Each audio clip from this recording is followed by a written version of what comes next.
Salam dan bahagia. Jumpa lagi bersama saya, Siti Munawwarah SPDI, calon guru penggerak angkatan 7 dari SD 1 Kalioso, Undaan Kudus. Di sini saya akan melakukan aksi nyata modul 1.4 Budaya Positif. Perkenalkan, fasilitator kami yaitu Bapak Pangarso Yuli Atmoko SPD dan Bapak Eko Nurbudi Sarjana Pendidikan sebagai pengajar praktik.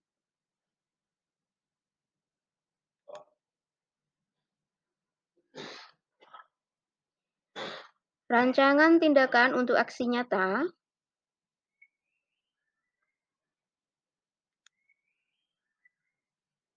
latar belakangnya, murid tidak suka peraturan, karena selama ini, jika mereka melakukan pelanggaran, maka akan mendapatkan hukuman dan cenderung mempermalukan dirinya.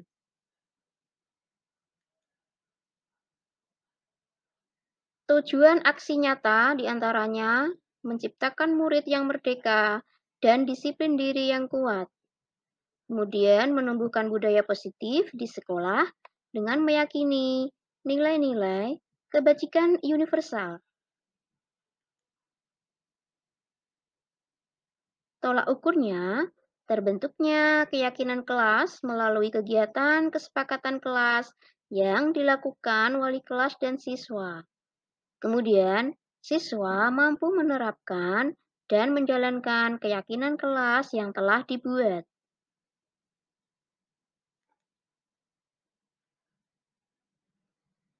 Lini masa tindakan atau langkah-langkah tindakan yang akan dilakukan diantaranya menghadap kepala sekolah untuk menjelaskan pentingnya penanaman budaya positif dan keyakinan kelas di sekolah, serta meminta izin untuk mendiseminasikan bersama rekan guru. Kemudian mengumpulkan rekan guru untuk melakukan diseminasi pemahaman materi budaya positif, keyakinan kelas, dan segitiga restitusi. Berkoordinasi dan berkolaborasi dengan guru kelas untuk membuat keyakinan kelas di kelas masing-masing dan memantau, merefleksi, dan mengevaluasi keyakinan kelas yang telah dibuat. Tindakan yang dibutuhkan yaitu dukungan dari kepala sekolah, rekan guru, serta murid agar tindakan yang telah disusun dapat dilakukan dengan lancar dan menyeluruh. Kemudian sarana dan prasarana untuk menumbuhkan budaya positif di sekolah. Yang terakhir, orang tua dalam melakukan budaya positif di rumah. Berikut ini merupakan kegiatan diseminasi di sekolah mengenai pemahaman dan pengalaman budaya positif.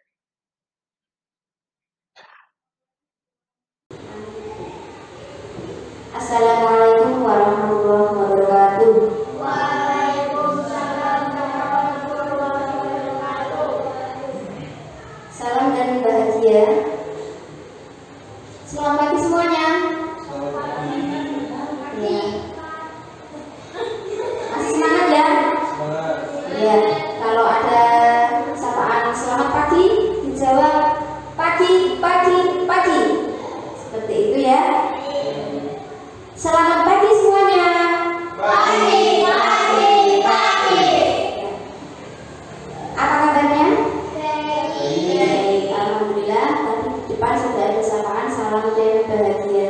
Semoga kita selalu berkesehatan dan selalu bahagia.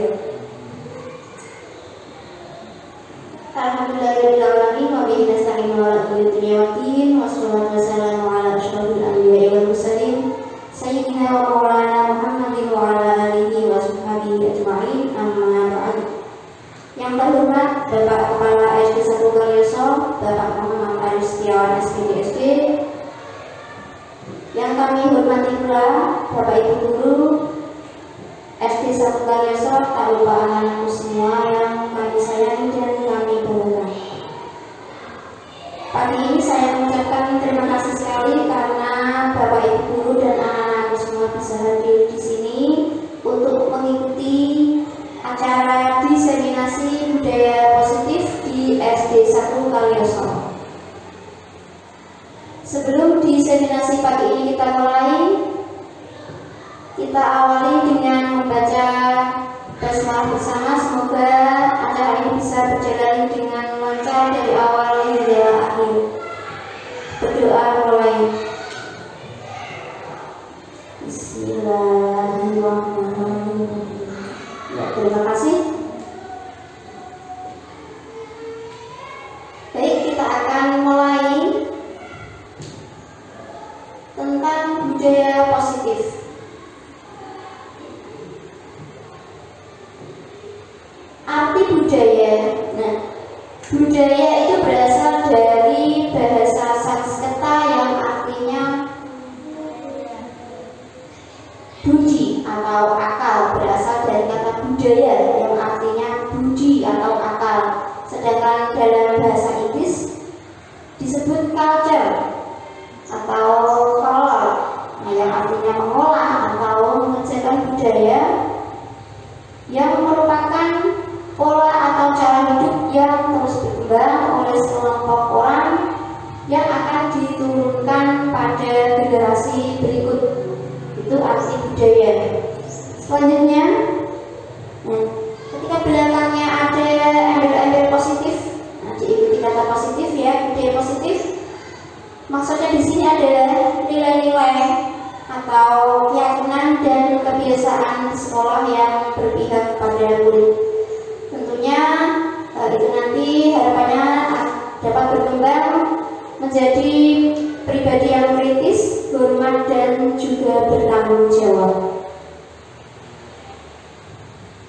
Dalam budaya positif ini ada beberapa hal yang kita pelajari, yaitu perubahan paradigma, stimulus respon, lawan teori kontrol, keyakinan kelas, hukuman dan penghargaan.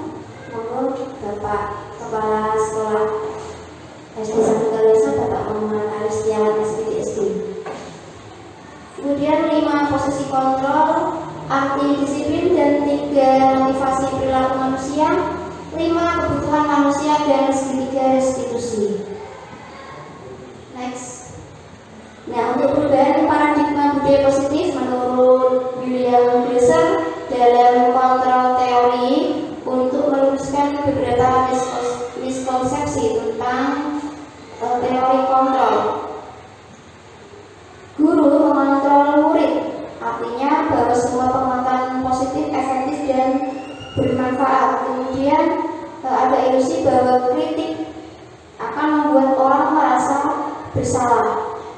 Kemudian ada ilusi bahwa orang dewasa memiliki hak untuk memaksa. Pada dasarnya kita tidak dapat memaksa murid untuk berbuat sesuatu jika murid tersebut memilih untuk tidak melakukannya. Jadi kalau murid tidak mau melakukannya, tidak usah dipaksa. Jadi di sini perilaku kontrol tersebut itu ada di diri murid itu sendiri, bukan pada orang lain. Teori kontrol di sini maksudnya adalah bahwa semua perilaku memiliki tujuan, bahkan perilaku yang tidak disukai sekalipun. Selanjutnya, ilusi bahwa semua penguatan positif, efektif dan bermanfaat. Penguatan positif atau bujukan adalah bentuk-bentuk kontrol, segala usaha untuk mempengaruhi murid agar mengulangi perilaku tertentu. Itu adalah salah satu usaha untuk mengontrol murid tersebut. Kemudian dalam jangka waktu tertentu, kemungkinan murid tersebut akan sadar dan mencoba untuk menolak apa yang menjadi bujukan tadi. Selanjutnya, ilusi bahwa kritik dan membuat orang merasa bersalah itu dapat menguatkan karakter. Menggunakan kritik dan rasa bersalah untuk mengontrol murid menuju pada identitas gagal. Mereka belajar untuk merasa buruk tentang diri mereka. Mereka mengembangkan dialog diri yang negatif. Kadang kala sulit bagi guru untuk mengidentifikasi bahwa mereka melakukan perilaku ini seringkali guru cukup menggunakan suara halus untuk menyampaikan pesan yang negatif. Kemudian ilusi bahwa orang dewasa memiliki hak untuk memaksa. Banyak orang dewasa percaya bahwa mereka itu punya tanggung jawab terhadap murid-murid tersebut. Apapun yang dilakukan dapat diterima selama itu sebagai kemajuan sebuah kinerja. Saat itu pula orang dewasa menyadari bahwa perilaku memaksa itu tidak akan efektif dalam jangka yang panjang dan akhirnya malah akan menimbulkan permusuhan. Ini ada teori kontrol stimulus dan respon ya. Kalau dulu untuk stimulus respon kebutuhan kita itu sama. Padahal dalam teori kontrol dijelaskan bahwa kebutuhan setiap orang itu berbeda-beda. Kemudian semua orang melihat hal yang sama. Dalam teori kontrol, setiap orang memiliki gambaran berbeda. Selanjutnya, dalam stimulus respon kita mencoba mengubah orang agar berpandangan sama seperti kita. Tapi dalam teori kontrol kita berusaha memahami pandangan orang lain tentang dunia. Selanjutnya untuk stimulus respon dikatakan bahwa orang lain itu bisa mengontrol saya. Tapi dalam teori kontrol semua perilaku itu memiliki tujuan. Dan tujuan tersebut itu ada di diri kita sendiri. Selanjutnya, arti disiplin dan 3 motivasi perilaku manusia. Disiplin diartikan sebagai belajar yang membuat orang lain bisa menggali potensinya menuju sebuah tujuan. Dalam budaya kita, makna disiplin itu sudah berubah menjadi sesuatu yang dilakukan seseorang untuk mendapatkan kepatuhan. Kecenderungan umumnya adalah menghubungkan kata disiplin itu dengan tidak nyaman.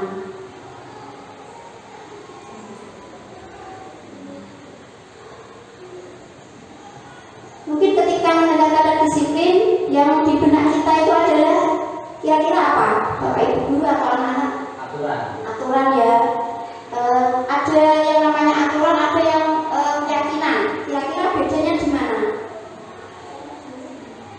Ya artinya secara umum itu sama, cuman pemahaman di setiap kalimatnya yang berbeda. Ya, bagus. Terima kasih jawabannya Bapak Arif. Ya benar ya. Memang untuk keyakinan sama peraturan itu aturannya hampir sama. Cuma kalau peraturan itu biasanya mengikat atau memaksa. Tapi kalau keyakinan itu dilaksanakan dengan diri sendiri, keikhlasan diri sendiri. Jadi tidak ada paksaan dari orang lain.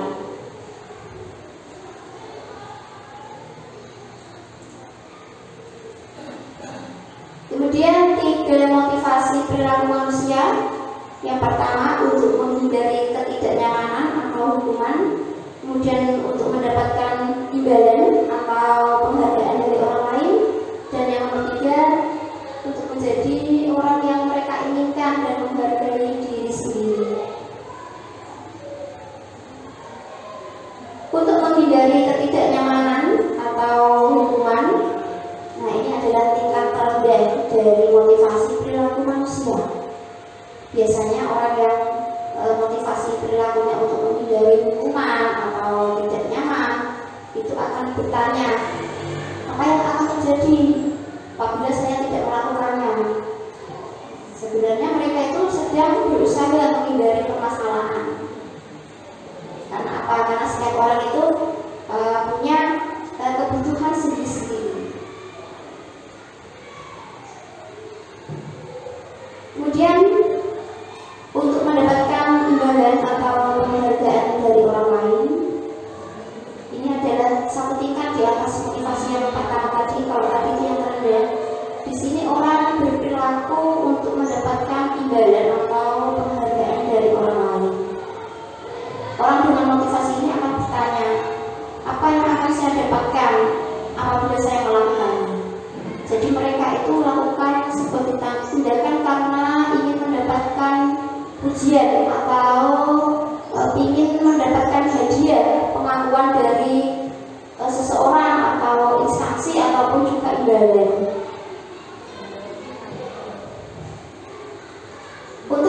orang yang mereka inginkan dan menghargai diri sendiri dengan nilai-nilai yang mereka percaya. Mereka melakukan sesuatu itu karena nilai-nilai yang mereka yakini dan mereka hargai. Mereka melakukannya itu karena motivasi dari dalam dirinya sendiri, bukan dari orang lain ataupun eksternal. Selanjutnya, tentang keyakinan kelas, hukuman dan penghargaan. Supaya terbentuk budaya positif, yang pertama kali diciptakan atau disepakati adalah keyakinan atau prinsip bersama di antara warga kelas. Keyakinan itu sendiri diartikan sebagai nilai-nilai kebajikan, prinsip-prinsip universal yang disepakati bersama, sehingga akan lebih memotivasi seseorang dari dalam ataupun istilahnya adalah intrinsik. Mengapa keyakinan kelas? Mengapa tidak peraturan kelas? Tadi sudah disinggung sedikit ya. Kalau keyakinan kelas tadi apa? Dilaksanakan secara ikhlas tanpa paksaan dari orang lain. Sedangkan peraturan sifatnya mengikat ataupun memaksa.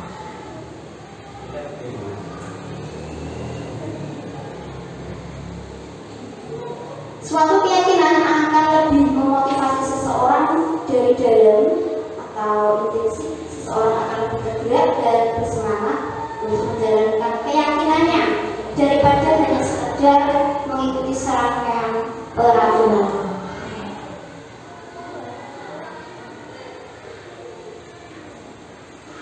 Nah, ini ada pendapat dari Alif Kon bahwa penghargaan ataupun hukuman itu adalah cara-cara mengontrol perilaku seseorang yang justru akan menghancurkan potensi untuk pembelajaran yang sesungguhnya. Pengaruh jangka panjang dan jangka pendek. Penghargaan itu berlaku ketika seseorang mendapatkan sesuatu dalam jangka waktu pendek. Jika kita menggunakan penghargaan lagi dan orang tersebut tidak mendapatkan penghargaan tersebut, maka mereka akan seperti dihukum. Kalau dalam angka-angkanya juara 1, kemudian tahun depan tidak juara 1 lagi, itu dirinya itu akan merasa terhukum.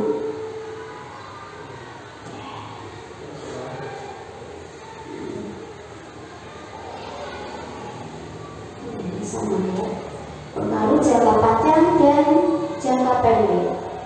Penghargaan berlaku untuk mendapatkan seseorang melakukan sesuatu dalam jangka waktu pendek.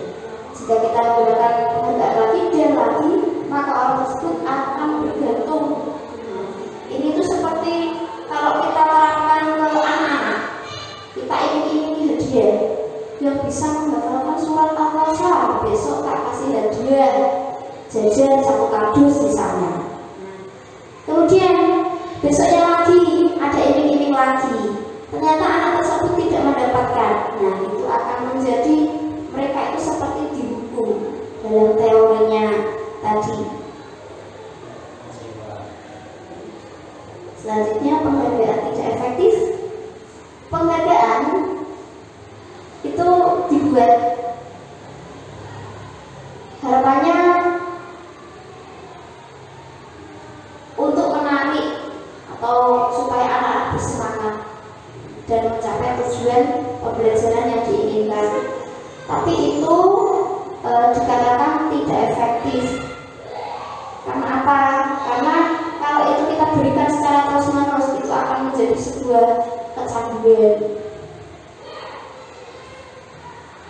Kemudian penghargaan merusak hubungan. Ketika seseorang dipuji atau dihargai orang lain, tentu yang lain akan timbul rasa ini, akan merusak hubungan.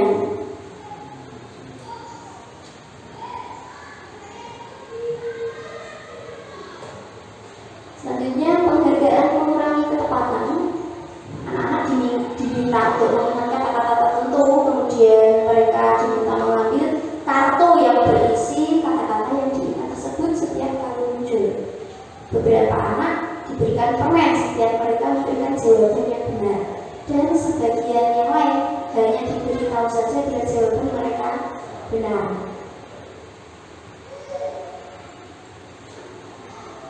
Ya, ini maksudnya gini. Jadi ada ketepatan, yang jawab benar kasih permen, dan yang jawab benar juga hanya tidak diberi apa-apa, seperti itu. Ya.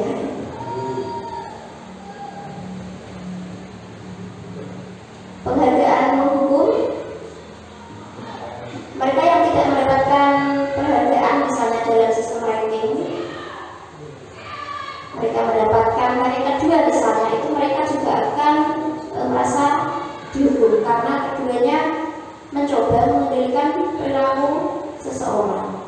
Jika suatu penghargaan diharapkan namun tidak mendapatkannya, nah intinya itu kalau seseorang itu pengen dihargai tapi kok tidak mendapatkan, itu akan merasa terhukum. Nah, di sini pentingnya pembentukan keyakinan kelas. Ini sudah diterapkan di kelas 6 kemarin ya. Keyakinan kelas itu sifatnya lebih abstrak daripada peraturan. Kalau peraturan itu lebih rinci, konkret, dan biasanya itu sudah ditetapkan oleh lembaga.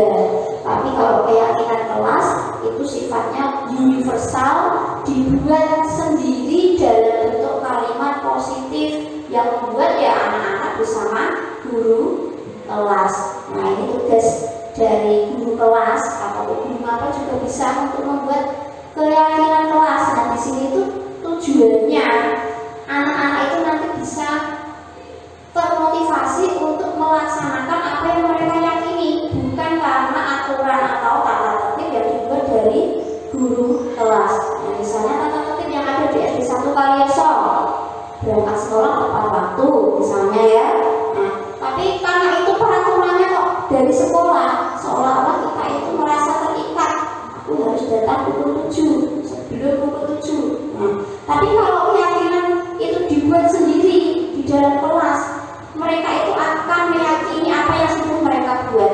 Oh iya, saya itu sudah membuat ini keyakinan kelas, jadi saya harus melaksanakannya dengan ikhlas, tidak ada paksaan dari Pak Guru atau Bu Guru.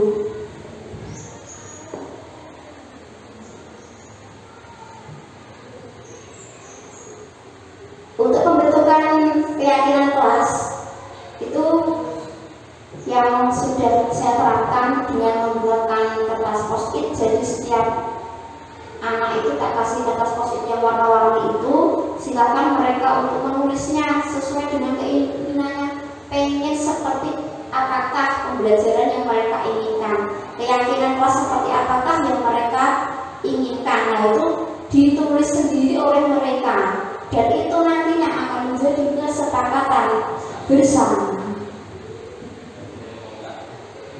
Sama seperti kotak belajar. Iya, kotak belajar juga bisa. Kita buat sendiri, terus kita dilaksanakan sendiri. Jadi mungkin tiap kelas 1 sampai kelas 6 itu keyakinan kelasnya itu berbeda-beda. Selanjutnya 5 kebutuhan dasar manusia. Manusia itu diciptakan unik. Nah, pasti setiap orang itu punya karakteristik yang berbeda-beda. Ada yang jiwanya lembut, ada yang temperamen, gitu ya. Nah, ada 5 dasar kebutuhan manusia. Yang pertama, kebutuhan bertahan hidup, cinta dan kasih sayang, penguasaan, kebutuhan pengakuan atas kemampuan, kebebasan, dan kesenangan. Nah, selanjutnya 5 posisi kontrol. Di sini guru harus bisa menempatkan dari 5 posisi kontrol di sini. Yang pertama adalah penghukum, pembuat orang merasa bersalah. Yang ketiga teman, kemudian yang keempat monitor atau pemantau, dan yang terakhir adalah manajer. Nah, ini nanti ada contohnya sendiri. Selanjutnya segitiga restitusi. Restitusi itu diartikan proses menciptakan kondisi bagi murid untuk memperbaiki kesalahan mereka sehingga mereka itu bisa kembali ke kelompok mereka dengan karakter yang lebih kuat. Nah, di sini maksudnya restitusi mungkin sudah asing atau sudah pernah mendengar ya, Bapak Ibu dulu? Asing ya? Nah, Mbak Fitri sudah pernah dengar atau baru pertama kali? Belum sama sekali? Belum, ya. Ini itu pengganti dari hukuman. Nah, jadi istilah hukuman itu nggak ada. Sekarang itu diganti restitusi. Kalau dulu kan ada reward and punishment, ya kan, jadi ada ganjaran. Nah, terus sekarang itu diganti restitusi, menciptakan kondisi murid yang melakukan kesalahan itu bisa memperbaikinya, sehingga mereka itu akan kembali ke kelompoknya. Jadi mereka itu tidak akan mengucilkan dirinya. Dan dikasih restitusi, nah, dibangun mantap terus balik nggak belum, nah, nggak mau bersosialisasi dengan temannya, bukan seperti itu, ya. Nah, aksinya kan budaya positif di SD 1 Kaliyoso, diantaranya program 5S, senyum, sapa, salam, sopan dan santun, kemudian pembiasaan asal Krishna yaitu religius, nasionalisme, kemudian melek IT dengan menggunakan media laptop dan juga HP ketika pembelajaran, sholat berjamaah dan pembentukan keyakinan kelas. Ini ada praktik baik yang saya lakukan di kelas 6 yaitu ketika pembuatan keyakinan kelas, silakan disimak.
Tadi ya, pembuatan keyakinan kelas di kelas 6 ketika pembelajaran PAI, dan ini adalah hasilnya.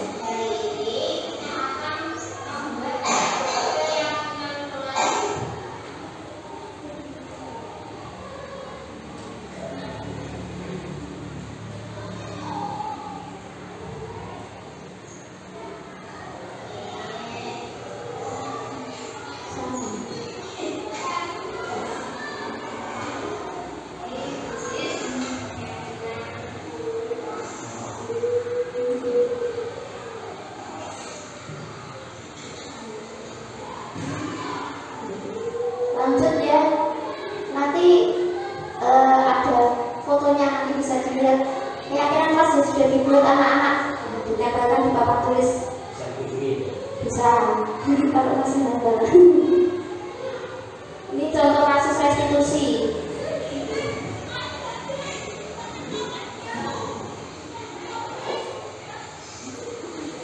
Silakan diperhatikan, nanti ada tanya jawab sedikit, terutama anak-anak yang praktek langsung.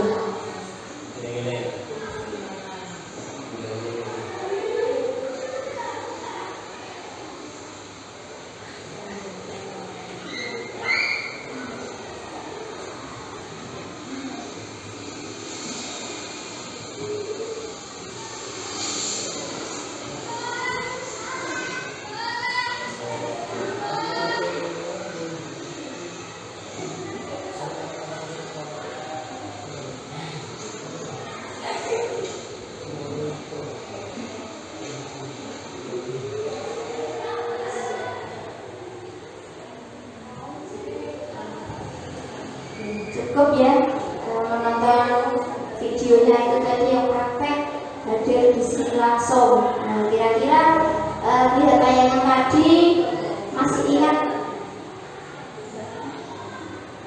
tentang apa tadi? Kasus apa? Iya, bagus, mencontek. Kira-kira kalian pernah mencontek di mata pelajaran apa? Selain yang di tadi PAI. Matematika, ya. Nah, anak itu kan pasti punya alasan sendiri. Kok mencontek itu kenapa, ya kan? Kira-kira kenapa? Siapa tadi yang mencontek? Mbak Naila. Kenapa tadi Mbak Naila kok mencontek? Iya, nggak bisa. Nah, alasan nggak bisa itu ada penyebabnya lagi. Kenapa kok tidak bisa? Nah, seharusnya kan bisa. Kenapa? Nah, belum belajar, itu alasannya. Nah, ini ada kasus penyelesaian kasus restitusi, penyelesaian kasus dengan cara restitusi. Monggo diamati, didengarkan.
Terima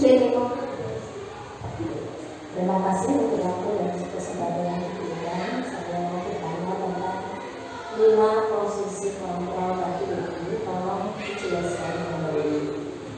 Terima kasih.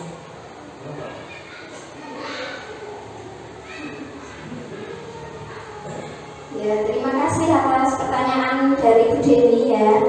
5 posisi kontrol tadi dijelaskan di depan ada 5, yaitu penghukum, pembuat orang merasa bersalah, teman, monitor atau pemantau, dan manajer. Nah, contoh video yang saya tampilkan itu tadi itu kira-kira ada di posisi mana? Bu Deni, kira-kira 1. Bu Erni, video yang saya tampilkan tadi kira-kira guru ada di posisi mana sebagai posisi kontrol? 1. Bu Ana,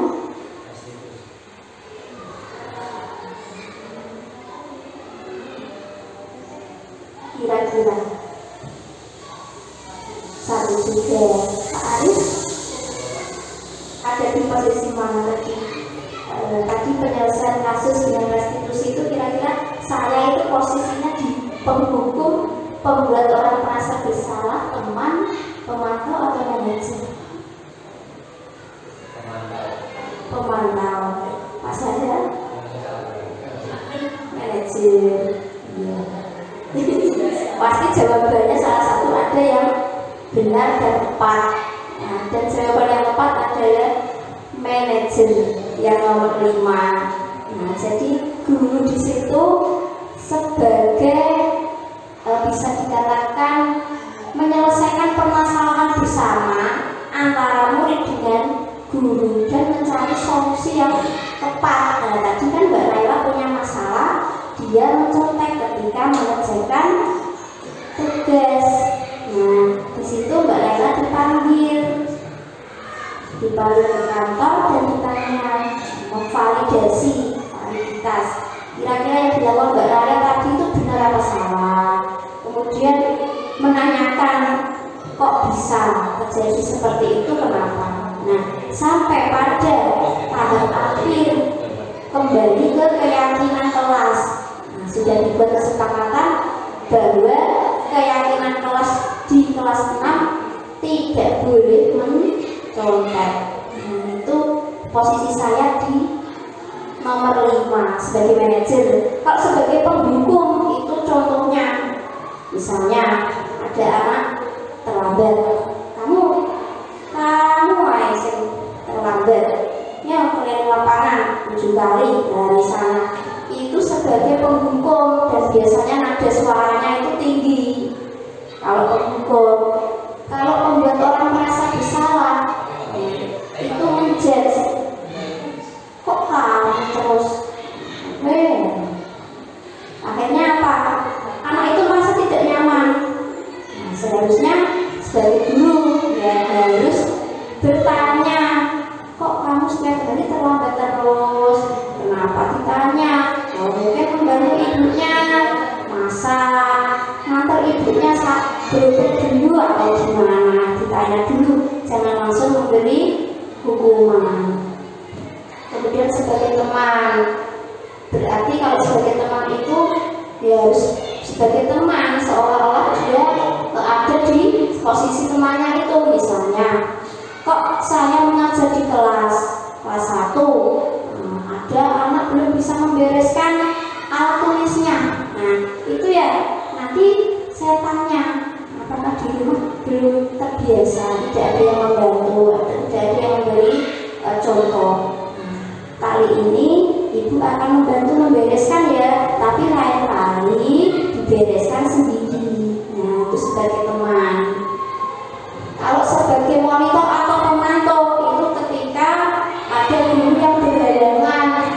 Nah, misalnya Bu Amel berhalangan hadir digantikan oleh Bu Ana.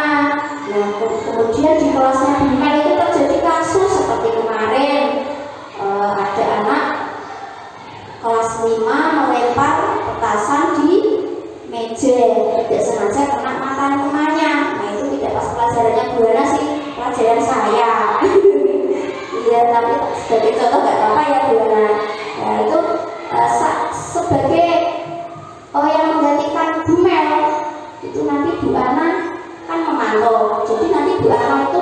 bilang sama Bima dulu kalau kemarin di kelas jenengan itu terjadi seperti ini Bu.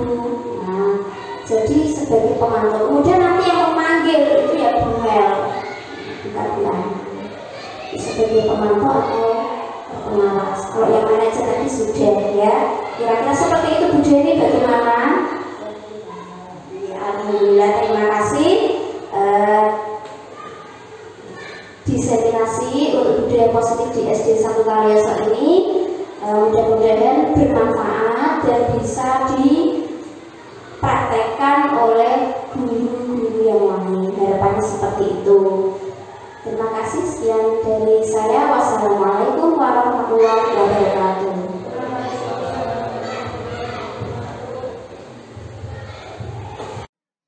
Berikut ini merupakan penerapan pemahaman pada siswa dengan pembentukan keyakinan kelas.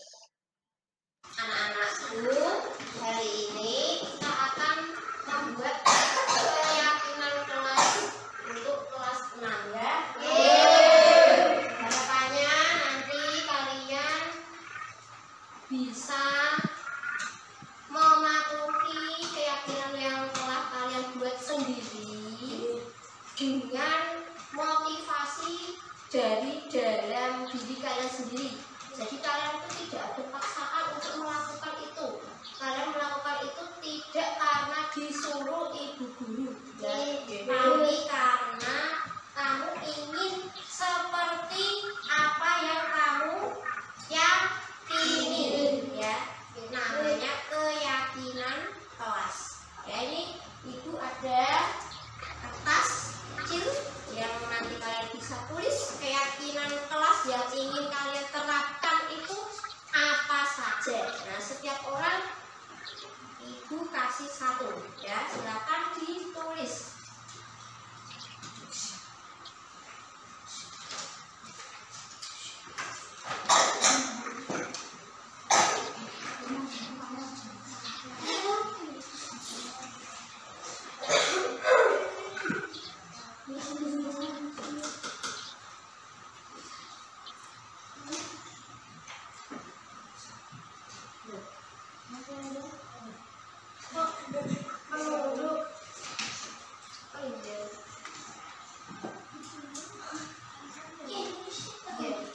Nulisnya jangan yang ada lemnya. Yang ada lemnya kan nanti ditempel. Hijau, oranye, terus saya kasih pink ya.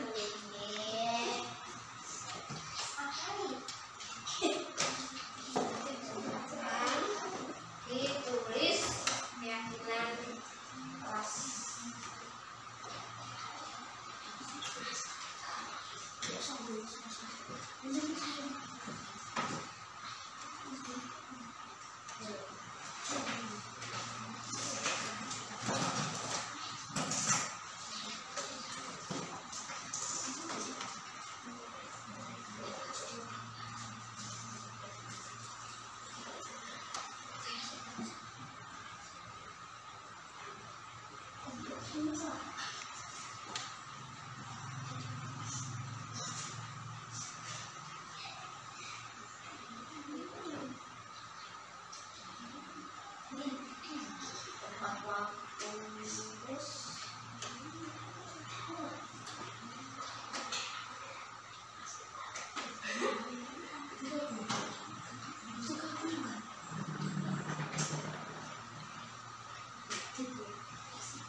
Sekarang kelompok 2, silakan tempel.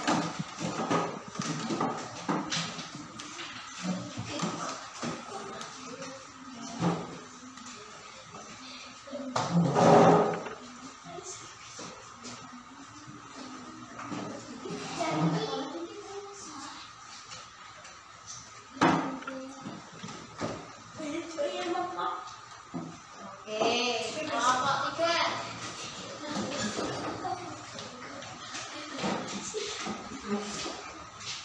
Ya, sedikit-sedikit masih bisa. Ya. Bagus ya? Bagus. Ya.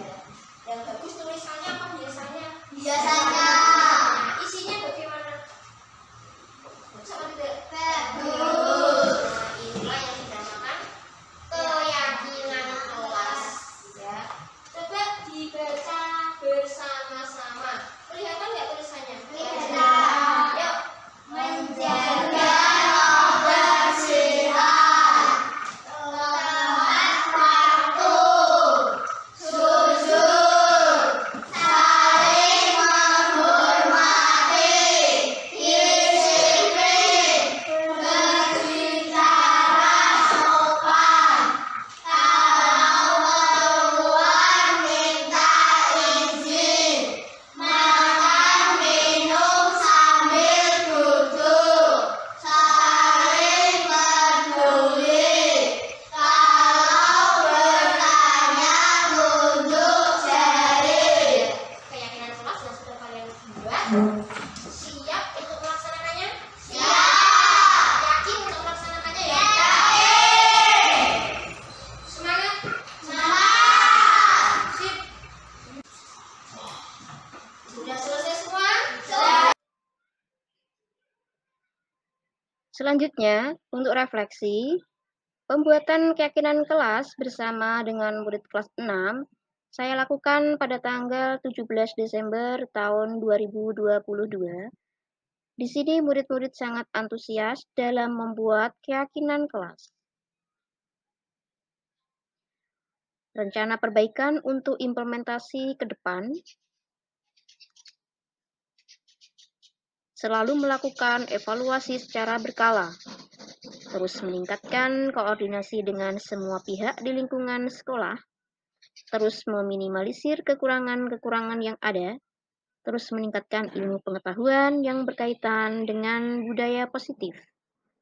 Yang terakhir, selalu menganalisis kebermanfaatan hasil diseminasi tersebut terhadap murid dan lingkungan belajar.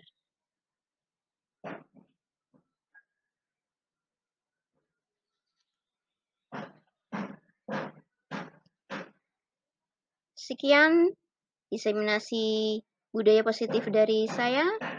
Terima kasih, semoga bermanfaat. Wassalamualaikum warahmatullahi wabarakatuh.